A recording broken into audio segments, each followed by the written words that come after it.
سلطان بیبرس چند لمحے پہلے اپنے لشکر میں واپس لوٹا تھا۔ وہ اپنی مخصوص عادت کے مطابق تنہا فدائی لشکر میں گھوم کر ان کی تیاریوں کا جائزہ لے چکا تھا۔ فدائی لشکر تعداد میں کافی بڑا تھا، مگر ان کے پاس عسکری آلات کی کمی تھی۔ یہی اہم بات تھی جس سے سلطان بیبرس نے فائدہ اٹھانے کا فیصلہ کیا۔ قلعہ الکاف کی جانب سے کسی قسم کے خطرے کے پیش نظر سلطان بیبرس نے کئی دستے پڑاؤ کے مقام پر اس انداز میں تعینات کیے کہ وہ پھیلے ہوئے دکھائی دیے۔ دور سے دیکھنے والا یہی خیال کرتا کہ وہ کوئی بڑا لشکر ہے۔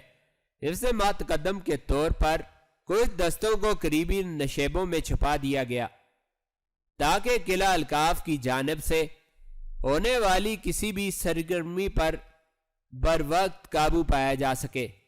تمام انتظامات سے فارغ ہو کر سلطان بیبرس نے تمام لشکروں کو عشاء کے وقت پڑاؤ اٹھانے کا حکم دیا اور نہایت خاموشی سے پیش قدمی کی ہدایت کی۔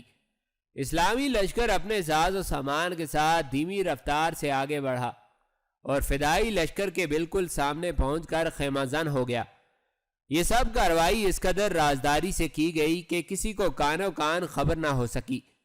قلعہ الکاف کے مکین یہی سمجھتے رہے کہ اسلامی لشکر ان کے قریب موجود ہے۔ سلطان بیبرس رات بھر فدائی لشکر سے نبر آزما ہونے کی تیاریوں میں مصروف رہا۔ تمام رات منجنیقوں اور سفر منہوں کو درست کیا گیا اور ہر قسم کی حربی تیاری مکمل کر لی گئی۔ جب صبح کی سپیدی چار سو پھیلی تو فدائی جنگجو اسلامی لشکر کو اپنے سروں پر دیکھ کر دم بخود رہ گئے۔ سلطان بیبرس انہیں مزید تیاری کرنے اور ہوشیار ہونے کا کوئی موقع نہیں دینا چاہتا تھا، اسی لیے اس نے فوری طور پر طبل جنگ بجوا دیا۔ فدائی نکارہ کی آواز سن کر تیزی سے اپنی صفیں سیدھی کرنے لگے۔ اسلامی لشکر پہلے سے تیار کھڑا تھا۔ کچھ ہی دیر بعد باقاعدہ لڑائی کا سلسلہ شروع ہو گیا۔ دونوں جانب سے جوشیلے سپاہی آگے بڑھ کر ایک دوسرے سے بھڑ گئے۔ سلطان بیبرس اپنے سپاہیوں کی ہمت بندھانے کے لیے خود ان کے ساتھ درمیانی حصے میں پہنچ کر شمشیر زنی کی مہارت دکھاتا رہا۔ فدائی جنگجوؤں کو کافی طویل عرصے کے بعد باقاعدہ حربی مارکہ آرائی کا موقع ملا تھا، اس لیے ان کی جارحیت شدید تھی۔ وہ اپنی فدائی سلطنت کے قیام و بقا کے لیے بھی کوشاں تھے، جو یقیناً ان کی شکست کی صورت میں بکھر کر رہ جاتا۔ سلطان بیبرس جہاں اپنی افواج کی ہمت بندھاتا رہا، وہیں وہ فدائی جنگجوؤں کا جوش و جذبہ دیکھ کر بھی حیران ہوتا رہا۔ اسے شدت سے احساس ہو رہا تھا کہ اگر وہ لوگ راہ حق سے بھٹک نہ جاتے اور دین اسلام پر قائم و دائم رہتے تو یقیناً ہلاکو خان جیسے کئی منگول حکمران اکٹھے مل کر بھی بغداد فتح نہیں کر سکتے تھے۔ تمام دن گھمسان کا رن پڑا مگر کوئی فیصلہ نہ ہو سکا۔ اسی طرح روزانہ زوردار مارکہ آرائی ہوتی رہی اور پھر رات پڑ جانے پر معاملہ اگلے دن پر ملتوی ہو جاتا۔ 13 دن تک یہ سلسلہ جاری رہا۔ سلطان بیبرس کو جلد ہی اس بات کی بھنک پڑ گئی کہ فدائیوں کا حاکم شیخ الجبال لڑائی کو جان بوجھ کر طول دے رہا ہے، کیونکہ اسے صلیبی کمک کا بے چینی سے انتظار ہے۔ شیخ الرئیس کے تعلقات آرمینیا اور قسطنطنیہ سے بہت اچھے تھے، جن کے باعث ممکن تھا کہ وہ دونوں ریاستیں سلطان بیبرس کے خلاف اس کی مدد کرنے سے نہ ہچکچاتی۔ آرمینیا سلطان بیبرس کے ہاتھوں زخم خوردہ تھی تو قسطنطنیہ کو اپنی سلامتی کے لیے فدائیوں کی مدد کرنا ضروری تھی۔ یہ مرحلہ تشویشناک تھا، کیونکہ سلطان بیبرس مکمل طور پر حصار میں تھا۔ عقبی جانب سے قلعہ الکاف کی کارروائی کا اندیشہ تھا تو بالائی جانب سے صلیبی اور تاتاری حریفوں سے نقصان پہنچنے کا احتمال تھا۔ سامنے کی جانب فدائیوں نے راستہ روک رکھا تھا۔ سلطان بیبرس نے وقت کی نزاکت کے تحت 14ویں دن اپنی افواج کو حکم دیا کہ پیش قدمی اور دو بدو لڑائی کو محدود کر دیا جائے اور منجنیقوں اور سفر مینوں کا کثرت سے استعمال کیا جائے۔ جب نکارہ جنگ کی صدا گونجی تو ساتھ ہی منجنیقوں اور سفر مینوں نے اپنا منہ کھول دیا۔ بڑے بڑے پتھر اور چلتے ہوئے تیروں کی بارش نے فدائی لشکر کو بوکھلا ڈالا۔ کئی فدائی جان ہتھیلی پر رکھتے ہوئے منجنیقوں تک پہنچے مگر وہ کوئی کارروائی نہ کر پائے اور مجاہدین کے ہاتھوں لقمہ اجل بن گئے۔ فدائی لشکر ڈھالوں کی چھاؤں میں آگے بڑھا مگر اسلامی لشکر نے اپنے حملوں میں اتنی شدت پیدا کر دی کہ انہیں پیش قدمی جاری رکھنا محال دکھائی دینے لگا۔ سلطان بیبرس تمام جانب مکمل طور پر نظر رکھے ہوئے تھا۔ فدائیوں نے تمام دن مختلف انداز میں اسلامی لشکر کے قریب پہنچنے کی کوشش کی، مگر انہیں خاص کامیابی نہیں ہو پائی۔ اگلی صبح فدائیوں نے اسلامی لشکر کی بے خوابی کا فائدہ اٹھانے کی کوشش کی۔ اسلامی لشکر گزشتہ 8 پہر سے سخت کوشش کے باعث تکان کا شکار ہو چکا تھا۔ انہیں فوری طور پر آرام کی ضرورت تھی، مگر سلطان بیبرس نے ایسے جوشیلے الفاظ میں ان کے جذبہ ایمان کو چنگاری دکھائی کہ ان کی انگارہ آنکھوں میں سے شعلے پھوٹنے لگے۔ فدائی سپاہی فصیل کی آڑ میں سے مسلسل تیر اندازی میں مصروف تھے۔ منجنیکوں نے چیختے ہوئے دوبارہ سنگباری کا سلسلہ جو شروع کیا تو فصیل پر مورچے سنبھالے ہوئے سپاہی تاب نہ لا سکے اور تیزی سے فصیلوں سے پیچھے ہٹنے پر مجبور ہو گئے۔ سلطان بیبرس مجاہدین کی حوصلہ افزائی کے لیے خود بڑے بڑے پتھر اٹھا کر منجنیکوں تک لاتا رہا۔ مجاہدین کا خصوصی دستہ کدالیں لے کر فصیل کی بنیادوں پر حملہ آور ہو گیا۔ چند گھنٹوں کی خوفناک ضربوں کے بعد فصیل کا ایک حصہ خوفناک گڑگڑاہٹ کے ساتھ حسب توقع زمین بوس ہوتا چلا گیا۔ سلطان بیبرس پہلے سے ہی اس موقع کا منتظر تھا۔ جو ہی فصیل کا حصہ گرنا شروع ہوا تو سلطان بیبرس نے مجاہدین کو تیز رفتاری سے اس حصے پر قبضہ کرنے کا حکم دیا، کیونکہ اگر فدائی جنگجو اس حصے پر قابض ہونے میں کامیاب ہو جاتے تو لڑائی کا سلسلہ طول پکڑ سکتا تھا۔ مجاہدین بھی شاید اس بات سے واقف تھے، اسی لیے انہوں نے رتی بھر کوتاہی نہیں کی اور اس حصے کے ساتھ ساتھ قلعے کے اندرونی راستوں پر بھی قابو پا لیا۔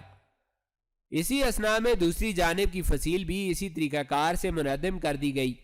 اسلامی لشکر کو 2 اطراف سے راستہ مل چکا تھا۔ سلطان بیبرس نے فدائیوں کا مکمل صفایا کرنے کا حکم جاری کیا تو مجاہدین جارحانہ انداز میں فدائیوں کو کاٹتے ہوئے قلعے کی اندرونی جانب بڑھنے لگے۔ فدائی جوش و جذبے کا بھرپور مظاہرہ کر رہے تھے، مگر ان کی مدافعت و مزاحمت میں پہلے جیسی گرمجوشی نہیں تھی۔ تمام دن کی لڑائی کے بعد رات کے آغاز پر فدائیوں نے ہتھیار پھینک دیے اور امان کے طالب دکھائی دیے۔ سلطان بیبرس کو جب اس نئی صورتحال کی خبر ہوئی تو اس نے ہاتھ روک لینے کا حکم دیا۔ تمام فدائیوں کو گرفتار کر لیا گیا اور انہیں قلعے کے باہر لا کر ان کی مشقیں کس دی گئیں۔ قلعہ بانیاز کی مکمل تلاشی لی گئی اور خفیہ حصوں میں چھپے ہوئے فدائی بھی گرفتار کر لیے گئے۔ مجاہدین حکم شاہی کے مطابق قلعے کی بنیادیں کھودتے رہے۔ 22ویں دن قلعہ اس قدر خستہ حال کھنڈر بنا دیا گیا کہ اس میں کسی کا قیام ممکن نہ رہا۔ قلعے کے تمام ساز و سامان کو آگ لگا کر خاکستر کر دیا گیا۔ سلطان بیبرس نے وقت ضائع کرنے کے بجائے لشکروں کو جمع کرتے ہوئے قلعہ مسیاف کی جانب بڑھنے کا حکم دیا۔ شہر رئیس ابو راضیہ سمجھ چکا تھا کہ اب حالات پہلے جیسے نہیں رہے۔ فدائیوں میں موت کی آنکھوں میں آنکھیں ڈال کر لڑنے کا جذبہ سرد پڑ چکا تھا، یا پھر مشیر تیزدی ان کے طوفان فتنہ انگیز کو مزید برداشت کرنے پر تیار نہ تھی۔ اس نازک ترین دور میں پہلی بار شیخ ابو راضیہ کو اپنی غلطی کا شدت سے احساس ہوا کہ اس نے گلوگوش کی بات مان کر غلطی کی تھی۔ شیخ کبیر الدین اگر زندہ ہوتا تو یقیناً حالات کا رخ کچھ اور ہوتا۔ اس نے اپنے دائی رفقا کے ساتھ طویل نشست میں صلاح و مشورہ کیا۔ سلطان بیبرس کے تیور دیکھتے ہوئے انہیں بخوبی اندازہ تھا کہ وہ انہیں ہمیشہ کے لیے ختم کرنے کا عزم لیے ہوئے ہے۔ کچھ رفقا نے سلطان بیبرس کے ساتھ معاہدہ امن کا مشورہ دیا، مگر پرجوش دائیوں نے یہ پسپائی و ذلت گوارا نہ کی اور قلعہ بند ہو کر لڑائی کو ترجیح دی۔ ابھی وہ کسی نتیجے پر پہنچ نہیں پائے تھے کہ اسلامی لشکر نے قلعہ مسیاف کا گھیراؤ کر لیا اور تاخیر کیے بغیر منجنیکوں سے سنگباری شروع کر دی۔ قلعہ بانیاز کے حشر کی بازگشت پہلے ہی یہاں پہنچ چکی تھی، اس لیے اہل قلعہ خوف و ہراس میں مبتلا ہو گئے۔ قلعہ مسیاف میں عام فدائی سپاہیوں کے علاوہ بڑی تعداد میں جنگجو عورتیں موجود تھیں، جنہیں خنجر زنی کی خصوصی مہارت سے آراستہ کیا گیا تھا۔ شیخ ابو راضیہ نے قلعے میں موجود افراد کی تفصیل معلوم کی تو اسے بڑی مایوسی ہوئی، کیونکہ قلعے میں عورتوں سمیت سپاہیوں کی تعداد 7000 تھی۔ فدائیوں کی بڑی تعداد پہلے مارکے کی بھیڑ چڑھ چکی تھی۔ شیخ ابو راضیہ نے اپنی عسکری قوت کی کمی کے پیش نظر اس بات پر زور دیا کہ فی الوقت سلطان بیبرس کے ساتھ صلح کر لینا زیادہ بہتر ہے، مگر دائیوں نے اسے خوف سے تعبیر کرتے ہوئے فیصلہ کن جنگ لڑنے کا اعلان کیا۔ شیخ ابو راضیہ کو فدائیوں کی شکست واضح دکھائی دے رہی تھی، مگر وہ اپنے دائیوں کے ہاتھوں مجبور ہو چکا تھا۔ تمام سپاہیوں کو فصیلوں پر تعینات کر دیا گیا تاکہ وہ اسلامی لشکر کو فصیل میں شگاف ڈالنے سے باز رکھے۔ فصیل سے تیروں کی بوچھاڑ کی گئی، جس کے باعث اسلامی لشکر کو کسی قدر پیچھے ہٹنا پڑا۔ سلطان بیبرس نے صورتحال کو طول دینے کے بجائے آگ کے گولے برسانے کا حکم دیا۔ بڑے بڑے پتھر آگ کے شعلوں میں لپٹے ہوئے قلعے کے مختلف حصوں کو نشانہ بنانے لگے۔ فصیل پر ایسے تابڑتوڑ حملے کیے گئے کہ فدائیوں کے لیے مورچے سنبھالنا مشکل ہو گئے۔ 2 دن کی لڑائی کے بعد ہی اسلامی لشکر فصیل میں شگاف ڈالنے میں کامیاب ہو گیا، اور پھر مجاہدین نعرہ تکبیر بلند کرتے ہوئے قلعہ مسیاف میں داخل ہو گئے۔ مجاہدین نے سلطان بیبرس کے حکم کا انتظار کیے بغیر ہی نہایت بے دردی سے مرتد فدائیوں کا صفایا کرنا شروع کر دیا۔ قلعہ کے گلی کوچے لاشوں سے بھر گئے، ہر طرف خون کی ندیاں بہنے لگی۔ یہ لڑائی اس قدر شدید تھی کہ مجاہدین نے بلا تمیز قتل عام کیا۔ فدائی عورتیں بھی تیزی شمشیر سے محفوظ نہ رہ سکیں۔ شیخ ابو راضیہ اور اس کے خاص رفقا اور منتظمین سلطنت بھی نہ بچ سکے اور گمنامی اور ذلت کی موت مارے گئے۔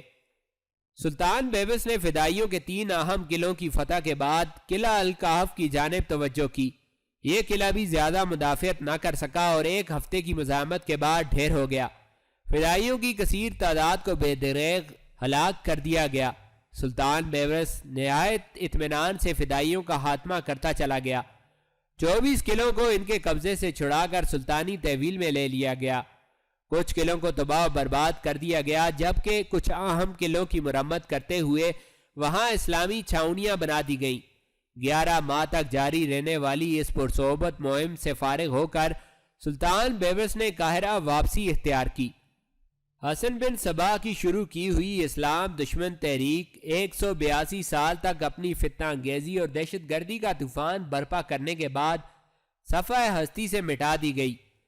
سلطان بیبرس کے اس اہم قدم کے باعث تمام علماء دین اور اسلام پسند و ناصر نے اسے بھرپور خراج تحسین پیش کیا۔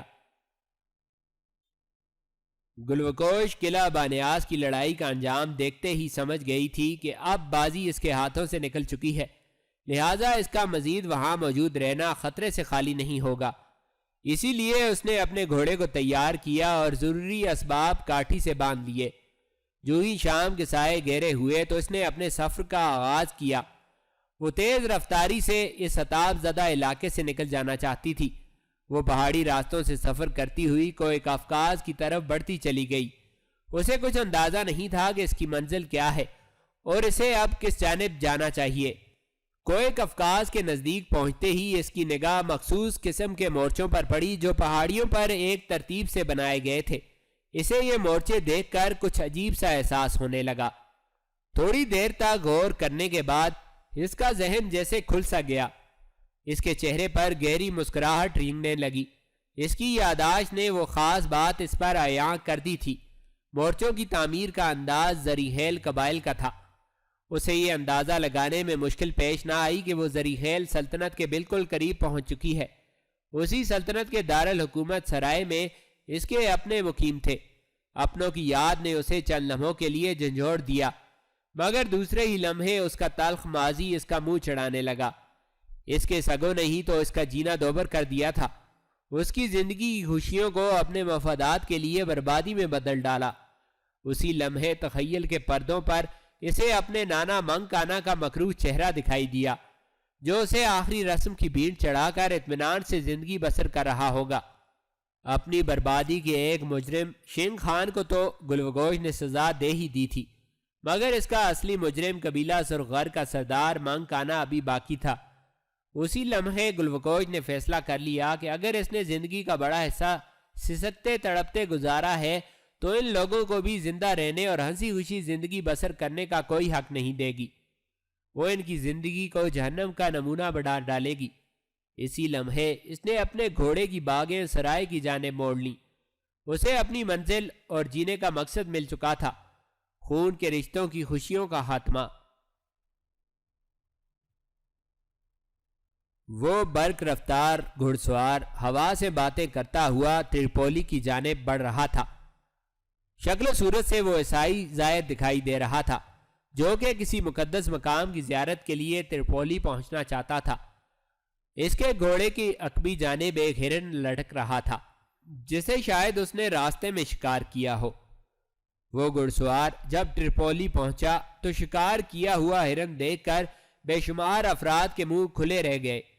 گھڑ سوار نے چند لوگوں سے شاہی دربار کا راستہ معلوم کیا اور سیدھا دربار جا پہنچا۔ اس نے درباری محافظوں کو اطلاع دی کہ وہ بلاد مصر کا قاصد ہے اور ایک ضروری سلسلے میں شاہ بوئیمنڈ سے ملنے کا خواہش مند ہے۔ جب شاہ بوئیمنڈ کو معلوم ہوا کہ سلطان بیبس کی جانب سے کوئی پیغام آیا ہے تو وہ حیران دکھائی دیا۔ اس نے قاصد کو دربار میں طلب کر لیا۔ قاصد بڑے فخریہ انداز میں کندھوں پر ہرن ڈالے ہوئے دربار میں داخل ہوا۔ سب لوگ حیرت سے اس کی جانب دیکھ رہے تھے۔ قاصد سے آمد کا مقصد دریافت کیا گیا تو اس نے ہرن فرش پر ڈالتے ہوئے مخصوص سفارتی انداز میں کہا، شاہ بوہیمنڈ، میرے آقا الملک الظاہر سلطان رکن الدین محمود بیبرس کو بے حد افسوس ہے کہ آپ انطاکیہ سے بے دخل کیے جانے کے بعد اس پتھریلے ملک میں زندگی بسر کرنے پر مجبور ہیں۔ انطاکیہ کی بہاریں تو آپ کو واپس نہیں مل سکتی جہاں آپ بلا خوف ہرن کے شکار کا شوق فرمایا کرتے تھے۔ چونکہ ترپولی میں تو ہرن دستیاب نہیں ہوتے، لہٰذا میرے آقا نے خود اپنے ہاتھوں سے یہ ہرن شکار کر کے آپ کے لیے بطور ہدیہ بھیجا ہے تاکہ آپ کے جذبات کو تسکین مل سکے۔ اسے قبول کر کے میرے آقا کو شکر گزار ہونے کا موقع دیجیے۔ قاصد کی کڑکدار آواز نے پورے دربار پر گہرا سکوت طاری کر دیا تھا۔ شاہ بوئیمنڈ اس عجیب پیغام اور تحفے کو دیکھ کر کافی پریشان دکھائی دے رہا تھا۔ کچھ دیر بعد اس نے کمزور لہجے میں سلطان بیبس کا شکریہ ادا کرتے ہوئے اس تحفے کو قبول کرنے کا اظہار کیا۔ قاصد کو شاہی مہمان خانے میں ٹھہرائے جانے کا حکم دیا تو قاصد نے معذرت کرتے ہوئے فوری واپسی پر اصرار کرتے ہوئے بتایا کہ سلطان بیبس اس کے جواب کا بے تابی سے منتظر ہے۔ یہ دوسری بات تھی جس نے پورے دربار کو سراسیمگی میں مبتلا کر دیا کہ سلطان بیبرس ترپولی کے قریب ہی موجود ہے۔ شاہ بوئیمنڈ نے سلطان بیبرس کے نام پیغام میں پوری یقین دہانی کرائی کہ وہ کسی بھی ایسی نامناسب سرگرمی میں شامل نہیں ہے جو بلاد اسلامیہ کے خلاف ہو، اور نہ ہی اس کا ریاست قسطنطنیہ کے کسی معاملے میں شریک بننے کا کوئی ارادہ ہے۔ سلطان بیبس کو اس کی جانب سے بے فکر رہنا چاہیے۔ قاصد اجازت لے کر وہاں سے نکلا اور دربار سے باہر کھڑے ہوئے گھوڑے پر سوار ہوا۔ ابھی وہ چلنے کا ارادہ کر رہا تھا کہ ایک شخص تیزی سے اس کی جانب بڑھا۔ قاصد چونک کر اسے دیکھنے لگا۔ وہ شخص ہانپ رہا تھا۔ خشک موسم اور ہلکی سردی کے باوجود اس کا چہرہ پسینے سے شرابور تھا۔ سنو بھائی، کیا تم مجھے اپنے ساتھ لے جا سکتے ہو؟ وہ شخص تیزی سے بولا۔ میں تو شاہی قاصد ہوں، میں بھلا تمہیں اپنے ساتھ کیسے لے جا سکتا ہوں؟ میں تمہیں خداوند یسوع مسیح کا واسطہ دیتا ہوں، میں اس خوفناک پتھریلی زندگی سے عاجز آ چکا ہوں۔ مہربانی کر کے مجھے اپنے ساتھ ارض مقدس لے چلو۔ کیا تمہیں یقین ہے کہ میں ارض مقدس میں ہی واپس لوٹوں گا؟ کیا مطلب، تم ارض مقدس میں نہیں رہتے ہو؟ اس شخص کا چہرہ حیرت سے اٹھ گیا۔ میں نے بتایا تو ہے کہ میں شاہی قاصد ہوں۔ میں یہاں سے سیدھا سلطان کے پاس جاؤں گا جو کہ آج کل دمشق میں موجود ہے۔ تو تم مجھے دمشق ہی لے چلو، وہ شخص لجاجت بھرے لہجے میں بولا۔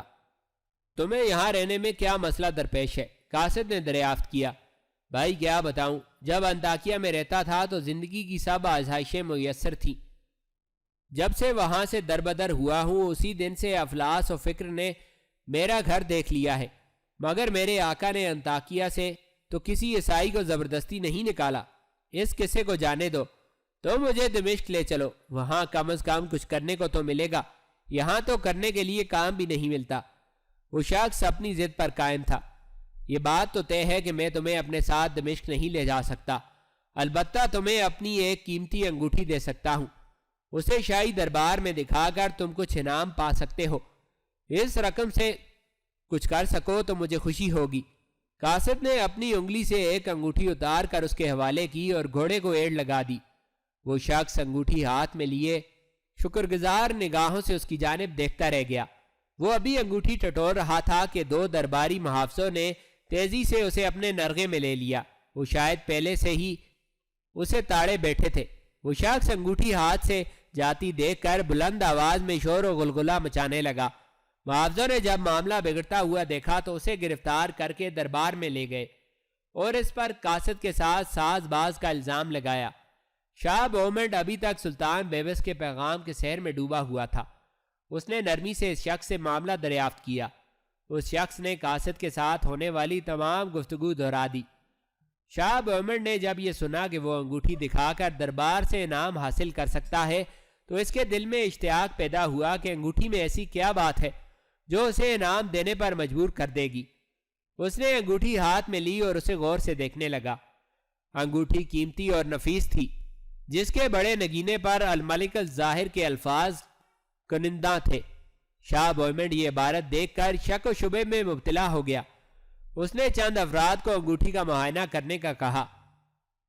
تھوڑی دیر بعد جب سب کی رائے اس کے پاس پہنچ گئی کہ یہ انگوٹھی بلاد اسلامیہ کے سلطان بیبس کی ہی تھی، شاہ بومنڈ قاصد کے پاس اس انگوٹھی کی موجودگی کے بارے میں غور کر رہا تھا کہ ایک درباری مصاحب نے اٹھ کر دھیمے لہجے میں بتایا کہ وہ کافی دیر تک اس شک میں مبتلا رہا تھا کہ یہ قاصد عیسائی ظاہر ہرگز نہیں ہو سکتا۔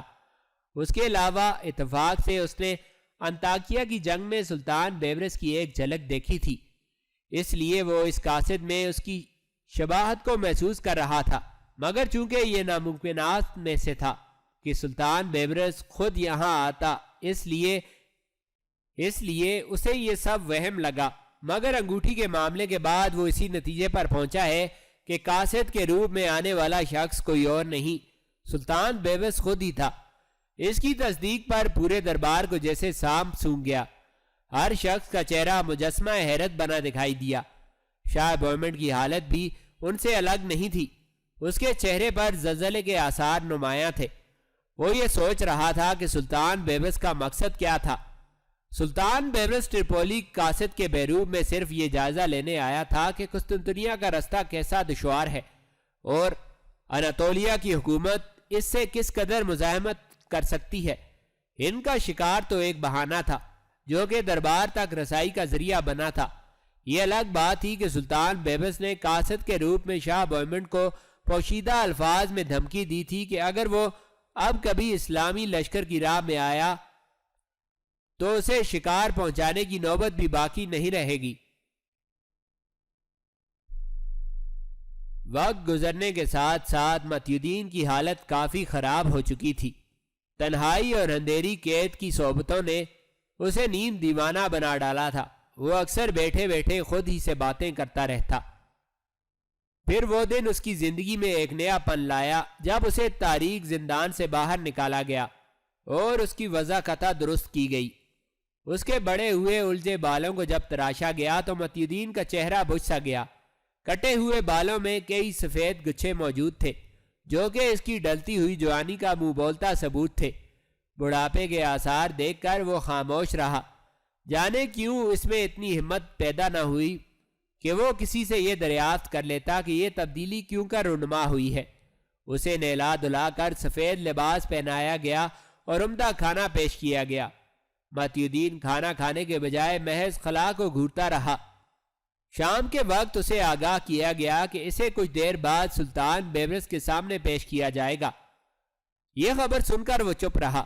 اس کی آنکھوں کے سامنے ارزق کا چہرہ نمودار ہوا، وہی ارزق جسے اس نے اپنا دوست سمجھا تھا، مگر اچانک وہ سلطان بیبرس ثابت ہوا اور اس نادیدہ دوست نے اچانک اس کی زندگی کو تاریکیوں کے حوالے کر دیا۔ شام کو متی الدین کو سلطان بیبس کے خاص شاہی کمرے میں لے جایا گیا۔ سلطان بیبس قیمتی قالین کے فرش پر گاؤ تکیے سے ٹیک لگائے ہوئے بیٹھا تھا۔ متی الدین کو اس کے مقابل بٹھا دیا گیا۔ سلطان بیبس نے محافظ کو اشارہ کیا تو وہ باہر نکل گیا۔ کچھ دیر تک دونوں جانب گہری خاموشی چھائی رہی۔ سلطان بیبس متی الدین کے چہرے کا جائزہ لے رہا تھا۔ متی الدین کی آنکھیں کسی قدر اندر دھنس چکی تھی اور جبڑے کی ہڈیاں زیادہ واضح دکھائی دے رہی تھی۔ وہ اپنی عمر سے کہیں زیادہ بوڑھا دکھائی دے رہا تھا۔ سلطان بیبس کچھ دیر بعد اس سے مخاطب ہوا۔ مجھے افسوس ہے کہ دوسری مصروفیات کے پیش نظر مجھے تمہارا خیال نہیں رہا اور تم اپنے جرم سے زیادہ سزا بھگتتے رہے۔ میں فدائی تو نہیں تھا، متی الدین نے دھیمے انداز میں شکوہ کیا۔ تم کیا تھے اور کیا ہو، اس بارے میں تمہیں کوئی صفائی دینے کی ضرورت نہیں ہے۔ یہ میری غلطی ہے کہ مجھے تمہارا معاملہ بہت پہلے نپٹا دینا چاہیے تھا، مگر شاید قدرت کو ایسا منظور نہیں تھا۔ میں تمہیں اپنا دوست سمجھتا تھا، مگر متی الدین نے منہ دوسری طرف پھیر لیا۔ میں آج بھی تمہارا دوست ہوں۔ اگر آج تم میرے سامنے بیٹھے ہو تو یہ ایک دوست کی ہمدردی ہے، ورنہ تم شاید یوں ہی کسی دن زندان میں ہی مر جاتے۔ سلطان بیبس نے جواب دیا، میرا جرم کیا تھا جو مجھے یہ سزا دی گئی ہے؟ متی الدین نے تلخی سے پوچھا۔ مرتدوں کے ساتھ دوستی کرنا اور ان کے عزائم کو پایہ تکمیل تک پہنچانے کی کوشش کرنا، یہی تمہارا حقیقی جرم تھا۔ تم خلیفہ اسلام کی جان کے درپے تھے۔ فدائیوں کے ہاتھوں میں کھیل کر تم مسلمانوں کو وہ سنگین نقصان پہنچانے والے تھے جس کا ازالہ ہونا بڑا مشکل تھا۔ میں نے دن رات ایک کر کے تمام امت کو یکجا کیا، ان میں اتحاد و یکجہتی کو فروغ دیا اور انہیں احساس دلایا کہ وہ کمزور نہیں ہے۔ صرف ان کے جذبہ ایمان پر زندگی سے محبت اور مال و حس کی دھول پڑ گئی تھی۔ مسلمانوں کو بکھرنے سے بچانے کے لیے میں نے قاہرہ میں خلافت کی شمع روشن کی اور تم اپنی خود غرضی کے پیش نظر اسے ہی بجانا چاہتے تھے۔ افسوس، صد افسوس، قسم خدا کی تمہارا جرم ایسا بھیانک ہے کہ اگر میں تمہیں اسی وقت موت کی سزا سنا دیتا تو بھی مجھے کوئی دکھ نہ ہوتا۔ سلطان بیبس کا لہجہ درست ہو گیا تھا۔ متی الدین کا چہرہ ندامت پہ ڈوب گیا اور سر جھکائے خاموش بیٹھا رہا۔ متی الدین، سلطان بیبس کچھ توقف سے بولا، تم بھی دوسروں کی مانند ایک انسان ہو۔ چونکہ غلطیاں کرنا انسان کا ہی کام ہے، اس لیے تم نے بھی ایک غلطی کی۔ اللہ تعالیٰ نے مجھے سلطان بنایا، لوگوں کے حقوق اور جان و مال کی حفاظت مجھے سونپی۔ میں نے اس اعزاز کو اپنی جان و آرام سے مقدم سمجھا اور ہمیشہ اس کی انجام دہی میں مصروف رہا۔ ممکن ہے کہ اس دوران مجھ سے بھی غلطیاں اور کوتاہیاں ہوئی ہوں، جن کے لیے میں ہمیشہ اپنے مالک سے معافی کا درخواست گوار رہتا ہوں، اور مجھے قوی امید ہے کہ وہ مجھے معاف کر دے گا۔ اگر میرا رب مجھے معاف کرنے کا اختیار رکھتا ہے تو مجھے بھی دوسروں کی غلطیوں کو معاف کرنے کی اہلیت کا ظرف پیدا کرنا ہوگا۔ میں نے تمہیں صرف اسی لیے زندان سے باہر نکلوایا ہے کہ تمہیں مزید سزا دینے کے بجائے عزت کی زندگی بسر کرنے کا ایک اور موقع فراہم کر سکوں۔ شاید یہ موقع تمہاری سزا کی صعوبت کا کچھ مداوع کر سکے۔ متی الدین کے چہرے پر ندامت کسی قدر کم ہوئی تو ذہن کے دریچوں میں روشنی پھیلنے لگی۔